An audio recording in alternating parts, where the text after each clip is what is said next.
There's this really interesting group. It's a Facebook group. I heard about it on TikTok. It's a little bit secret. It's like, you don't talk about Fight Club, but what it is it's women looking out for other women, and you post pictures of guys that you're either dating or you might be dating, and then you get feedback.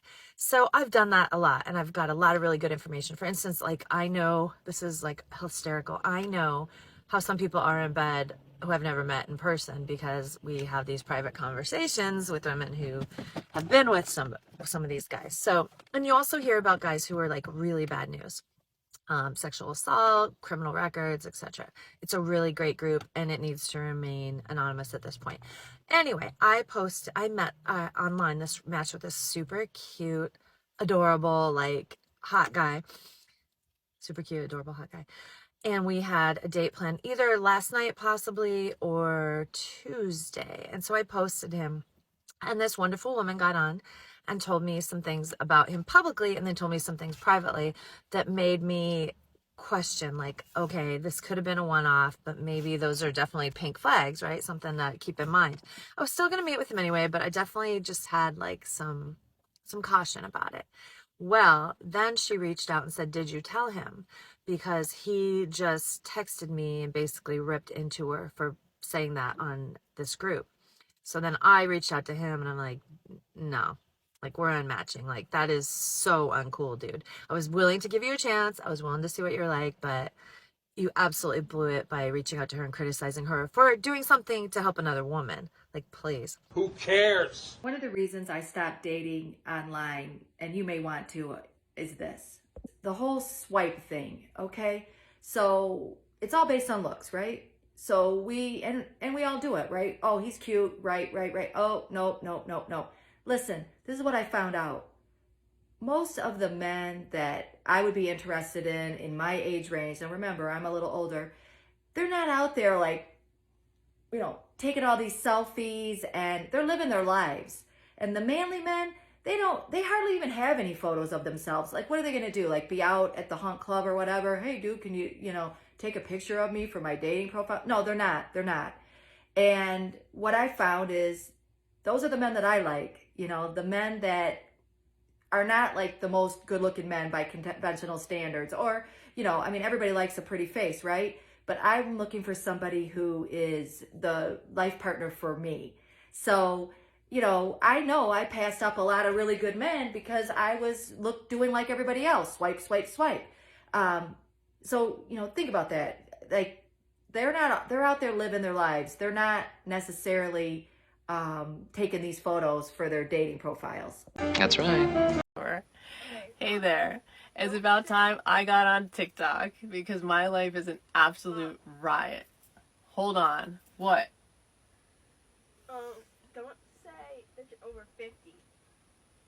My daughter's telling me not to tell anybody I'm over 50, but that's half the story. Anything else? No. Single mom, over 50, living in a bus, trying to date now. This is going to make a good story, so hang in there, stay tuned. I'll be sending up a next video pretty soon. See ya. Right. Little quick car TikTok while I'm waiting for a friend.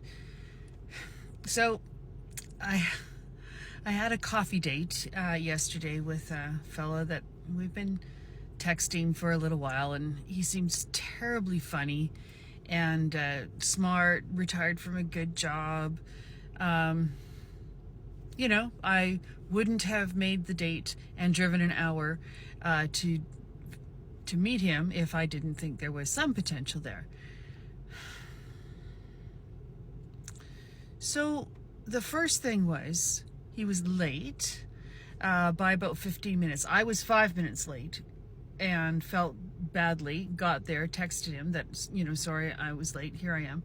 And he said, yeah, I'm almost there. 15 minutes later, he arrived. So even though I was 5 minutes late, he was 20 minutes late. So that wasn't cool. In my profile, I do mention that I'm not really much of a pet person. And I'm not. I mean, I get it, totally get it. Animals and me aren't really a thing. So he shows up with his daughter's Labradoodle that he's caring for, which was why I had to come to where he is, because he had all of her pets while she's away, and he brings one of them. What? So I get it.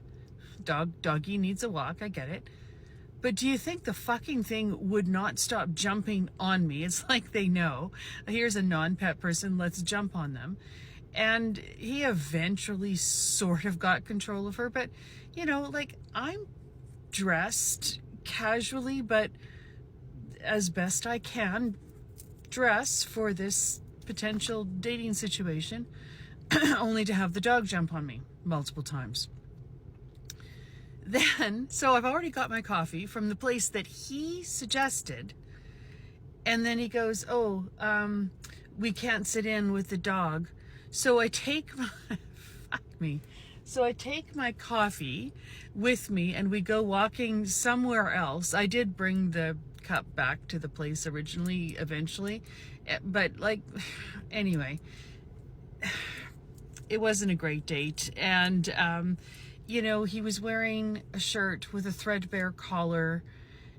And I thought, you know, like a new t-shirt would have been better than an old button-down shirt with a frayed cuff and collars. And then he touched my hair and he kissed me on the cheek.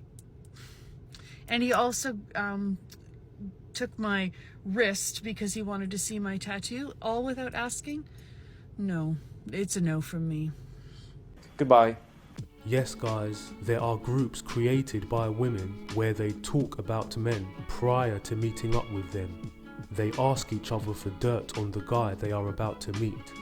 The fact she's even allowing other women to determine what he's going to be like in the bedroom is bizarre, because everybody has different bedroom chemistry.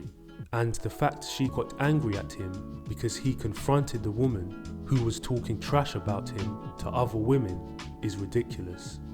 Notice she also said she was willing to give him a chance, but he blew it, as if getting with a hit-the-wall woman is the prize of the day.